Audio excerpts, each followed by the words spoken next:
Imagine a pill that could erase the need for sleep. No more drowsy mornings. No more wasted hours in bed. No more closing your eyes for 1/3 of your life. A simple capsule and you could stay awake, fully alert, energized, and focused around the clock. At first, it would seem like a miracle. People would gain nearly 1/3 more time every day. A 24-hour workday would become possible, and companies would celebrate the chance to expand productivity.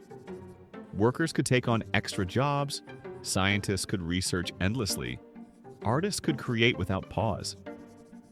Some would see it as the dawn of a new human era, an age where time itself was finally conquered.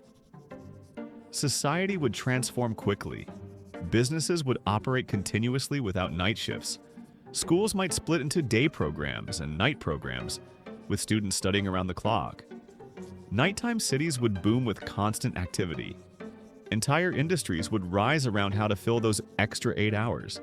Midnight entertainment, non-stop travel, permanent shopping districts.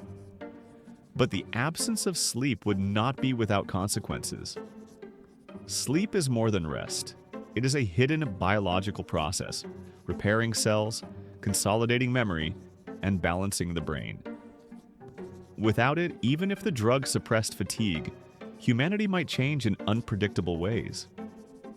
Dreams would vanish, and with them perhaps creativity, imagination, or even emotional balance.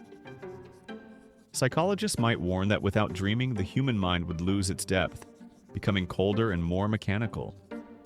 Economic and social divides would deepen. The drug would not be cheap at first. The wealthy, able to afford it, would gain enormous advantages, outworking, outstudying, and outcompeting those who still needed sleep. Poorer communities would lag behind, trapped in the natural cycle while elites soared ahead with endless productivity. The phrase, "time is money," would become literal, and the value of sleep would mark the line between privilege and disadvantage. Relationships would suffer too. Families might fracture when one partner takes the drug and the other does not, creating different cycles of life. Friendships could drift apart as people live on separate schedules, some active around the clock, others confined to the rhythm of night and day. The simple intimacy of going to bed together might vanish, replaced by a restless, relentless flow of waking hours. Governments would face dilemmas. Should the drug be regulated, rationed, or made universal? Military forces might adopt it first, creating soldiers who never sleep. Countries with access to sleepless labor would dominate global economies, widening geopolitical gaps.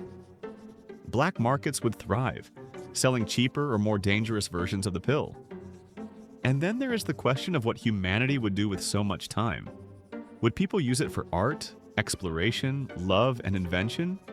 Or would it collapse into endless labor with corporations demanding 18-hour shifts, burning people not physically but psychologically? With no need for sleep, the line between work and life might disappear forever. Some might reject the drug altogether, forming sleep sanctuaries, where people still rest, dream, and reconnect with the ancient rhythm of night. These dreamers would be seen as traditionalists, maybe even rebels, keeping alive a human practice that science tried to erase. In the end, the drug that removes sleep would not simply give humanity more time.